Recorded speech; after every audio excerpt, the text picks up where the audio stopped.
بسم اللہ الرحمن الرحیم۔ شروع کرتا ہوں اللہ کے نام سے جو بڑا ہی مہربان اور نہایت رحم کرنے والا ہے۔ ایک غریب لکڑہارا جنگل کے قریب رہتا تھا۔ وہ روز جنگل میں جاتا، لکڑیاں کاٹتا اور اسے شہر میں لے جا کر بیچ دیتا تھا۔ وہ سوچ کے ساتھ زمین بھی کھودتا تھا کہ کبھی شاید اس میں سے اسے خزانہ مل جائے اور اس کی زندگی سنور جائے۔ اسی امید کے ساتھ وہ روزانہ اپنے ساتھ جنگل میں بیلچا اور کلہاڑی بھی لے کر ساتھ جاتا۔ ایک دن خزانے کی تلاش میں زمین کھودنے لگا۔ اچانک اسے ایک دیگ نظر آئی۔ وہ اس دیگ کو دیکھ کر بہت خوش ہوا اور دل ہی دل میں سوچنے لگا، لگتا ہے کہ اس دیگ کے اندر کوئی خزانہ چھپا ہوا ہے۔ جبھی تو اسے کسی نے جنگل میں درخت کے پاس زمین کھود کر دبایا ہوا ہے۔ وہ خوشی خوشی دیگ کی طرف بڑھا تاکہ اس کے اندر ہاتھ ڈال کر خزانے کو دیکھ سکے۔ اس نے جب دیگ میں ہاتھ ڈالا تو اسے پتہ چلا کہ دیگ اندر سے بالکل خالی تھی۔ اس نے غصے میں دیگ اٹھا کر درخت کے پیچھے رکھ دی۔ کچھ دیر وہ خزانے کی تلاش میں زمین کھودتا رہا لیکن اس کے ہاتھ کچھ نہ آیا۔ اس نے غصے میں کلہاڑی اٹھا کر درخت کے پاس پھینک دی اور تھک ہار کر درخت کے قریب بیٹھ گیا۔ اچانک اس کی نظر دیگ پر پڑی۔ اس نے دیکھا کہ وہ کلہاڑی اس دیگ میں جا گری تھی اور اب دیگ میں 100 کلہاڑیاں موجود تھی۔ وہ ان کلہاڑیوں کو دیکھ کر بہت حیران ہوا۔ ساتھ ہی اسے یہ بھی معلوم ہو گیا کہ یہ دیگ کوئی عام سی دیگ نہیں ہے بلکہ یہ کوئی جادوئی دیگ ہے۔ جبھی تو اس کی ایک کلہاڑی 100 میں تبدیل ہو گئی ہے۔ وہ خوشی خوشی اس دیگ کو اٹھا کر گھر میں لے آیا۔ لکڑہارے نے اس دیگ کو ایک کمرے میں چھپا دیا۔ رات کے وقت اس نے جادوئی دیگ کا دوبارہ آزمانے کا ارادہ کر لیا۔ اس میں آم ڈالا۔ تھوڑی دیر بعد اس نے دیکھا تو دیگ میں 100 آم موجود تھے۔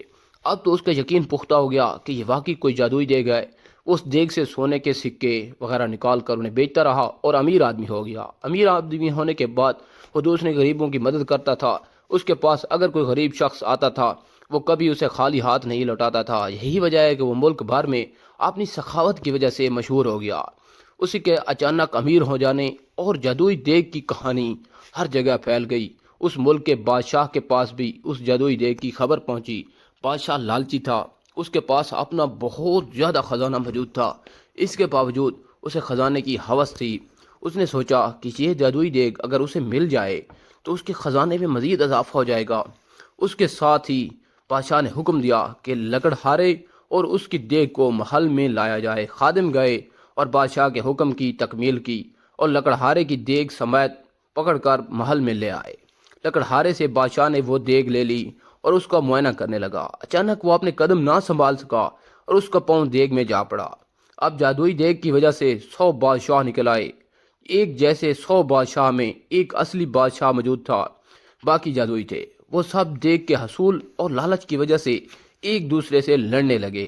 یوں سب نے ایک دوسرے کو جادوئی دیگ کے لالچ میں قتل کر دیا۔ یوں لالچ کی وجہ سے اصل بادشاہ خود بھی زندہ نہ رہا۔